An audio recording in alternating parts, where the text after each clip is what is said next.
Baik, saya mulai Ibu sekalian. Assalamualaikum warahmatullahi wabarakatuh.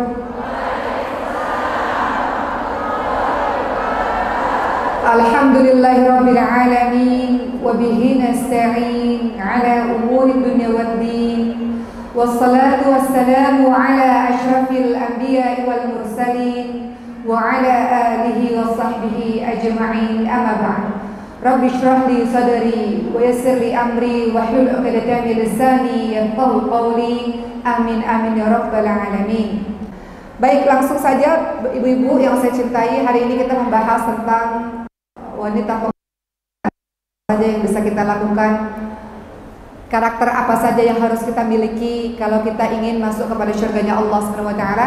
Saya yang bicara ini pun masih terus berjuang untuk itu. Saya yang masih banyak salah, yang masih banyak dosanya, yang masih banyak tergelincirnya pun, apa yang saya sampaikan adalah nasihat untuk diri saya pribadi.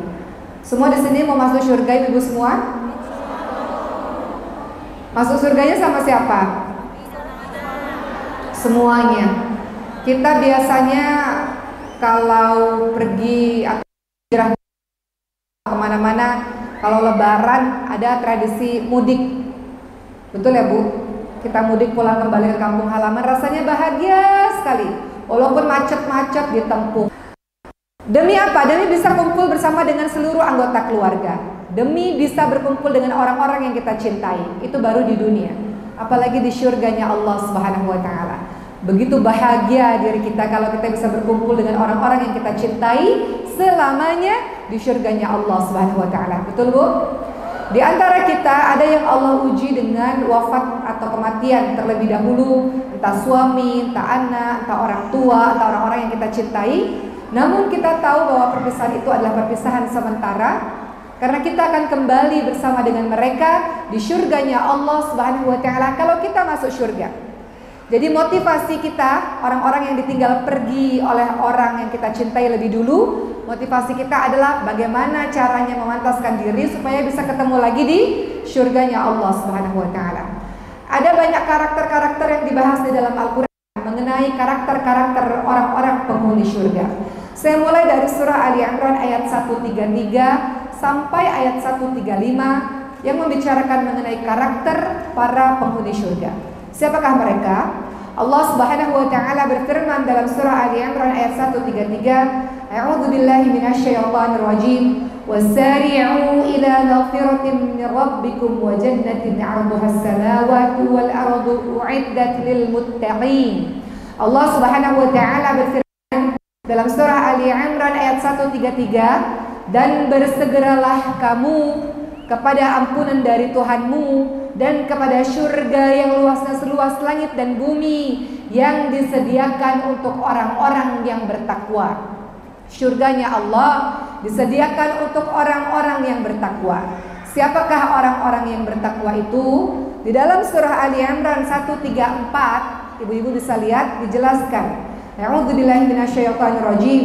الذين ينفقون في السراء والضراء والكاظمين الغيظ والعافين عن الناس والله يحب المحسنين.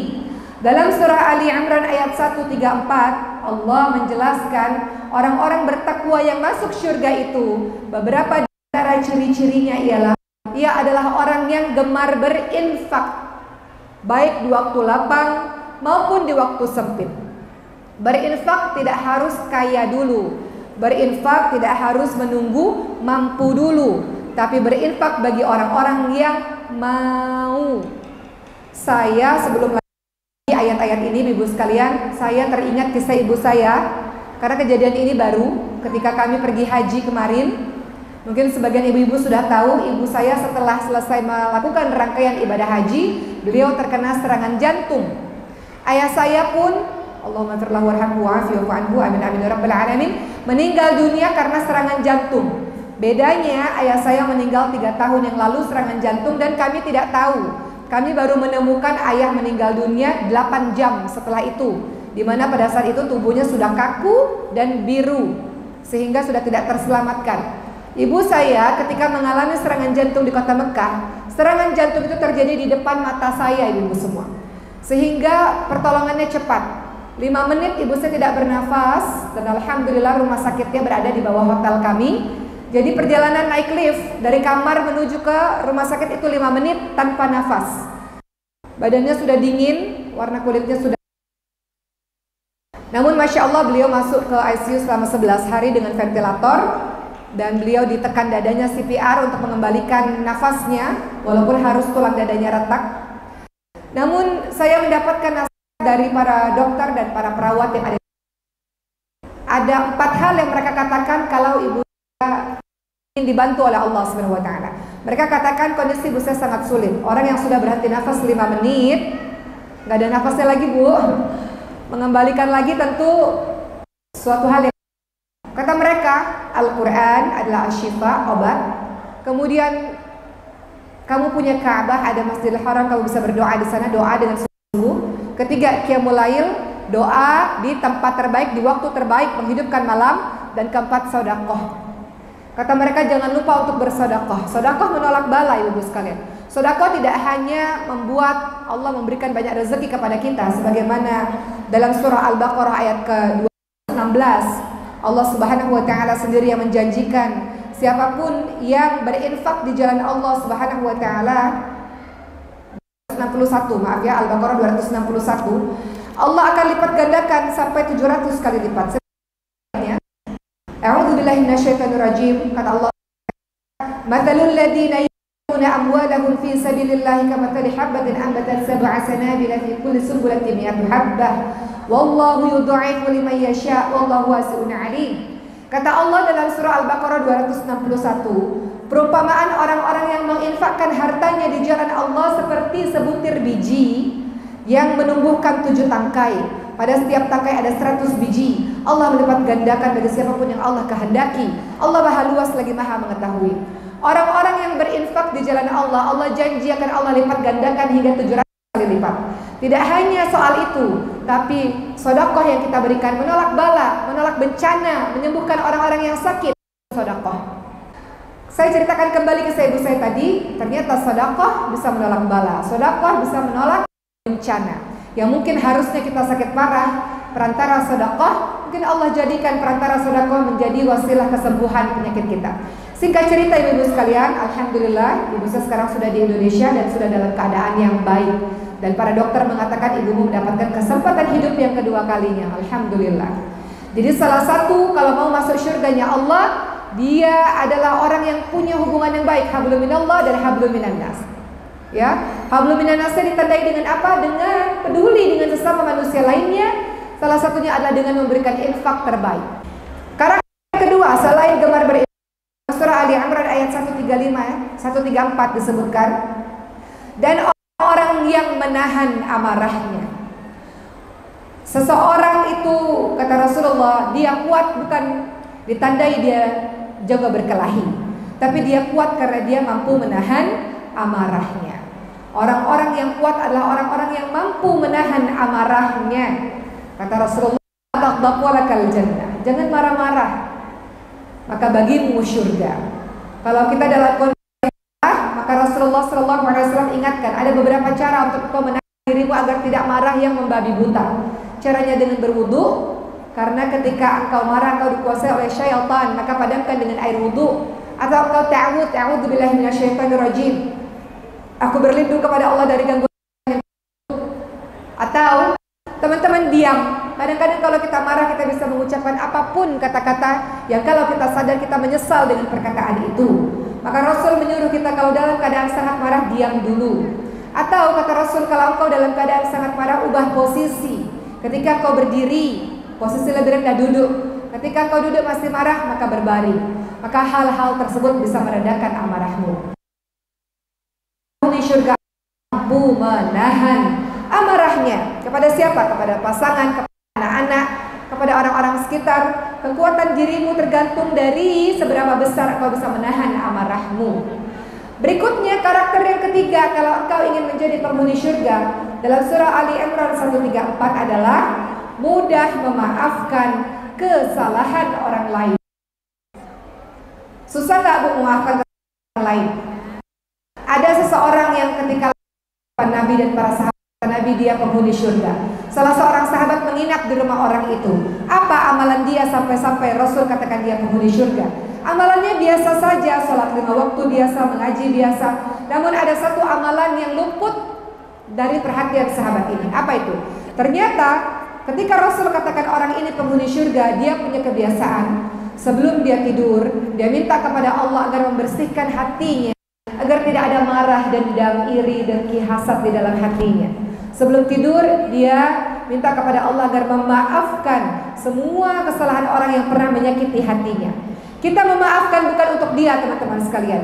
Kita memaafkan orang lain untuk diri kita sendiri. Bayangkan dalam kehidupan kita bertahun-tahun kita sini. Engkau sakit, tidak hanya sakit hati, tapi sakit pikiran dan sakit fisikmu, betul? Coba kita lihat kenapa ada orang-orang yang panjang umur karena hatinya tidak ada marah, tidak ada dendam. Hati membuat pikiranmu jernih, membuat badanmu sehat. Jadi engkau maafkan orang lain bukan untuk siapa-siapa. Orang lain berbuat jahat, Allah akan membalasnya. Kebaikan yang kau lakukan kembali untuk dirimu, lakukan kembali untuk dirimu sendiri. Kebaikan sebiji zarrah Allah balas, kejahatan sebiji zarrah Allah balas. Jadi itu urusan Allah. Urusanmu adalah minta kepada Allah membersihkan hatimu. Gak ada ruang kita mau, karena kita melakukan banyak yang gak bisa kalau hati kemarahan, kebencian, dendam dan sebagainya.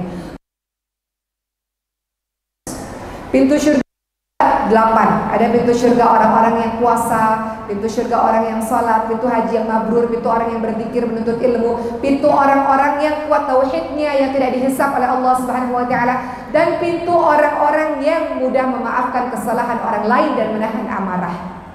Karena Allah tahu tidak mudah untuk menahan amarah, tidak mudah untuk memaafkan kesalahan orang lain, maka Allah sediakan pintu khusus di dalam surga untuk orang-orang yang menahan amarah dan mudah memaafkan kesalahan orang lain. Berikutnya karakter yang keempat dalam surah Al-Imran 4, wallahu yuhibbul muhsinin. Engkau mau masuk surga, maka karakternya adalah engkau berbuat baik. Allah menyukai orang-orang yang berbuat baik. Dalam setiap detik hidupnya berpikir, apakah yang saya lakukan ini merupakan amal salih? Apakah yang saya lakukan ini merupakan ibadah di jalan Allah? Apakah yang saya lakukan ini Allah ridha, Allah suka, Allah senang? Kalau ia lakukan, wallahu yuhibbul muhsinin. Karakter yang kelima dalam surah Ali Imran ayat 135. Ibu-ibu lihat, kalau masuk syurganya Allah Subhanahu wa taala, Allah Subhanahu wa taala berfirman, a'udzubillahi minasyaitonir rajim. وَالَّذِينَ إِذَا فَعَلُوا فَاحِشَةً أَوْ ظَلَمُوا أَنفُسَهُمْ ذَكَرُوا اللَّهَ فَاسْتَغْفَرُوا لِذُنُوبِهِمْ وَمَنْ يَغْفِرُ الذُّنُوبَ إِلَّا اللَّهُ وَلَمْ يُصِرُّوا عَلَى مَا فَعَلُوا وَهُمْ يَعْلَمُونَ.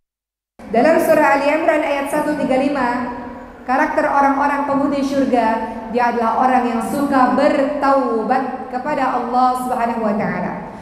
Dan juga orang-orang yang apabila mengerjakan perbuatan keji atau mereka jahat pada diri mereka sendiri, mereka menzalimi diri mereka sendiri, mereka segera mengingat Allah, lalu mereka memohon ampunan atas dosa-dosanya. Dan siapa lagi yang dapat mengampuni dosa-dosa selain Allah? Dan mereka tidak meneruskan perbuatan dosa itu sedang mereka mengetahui.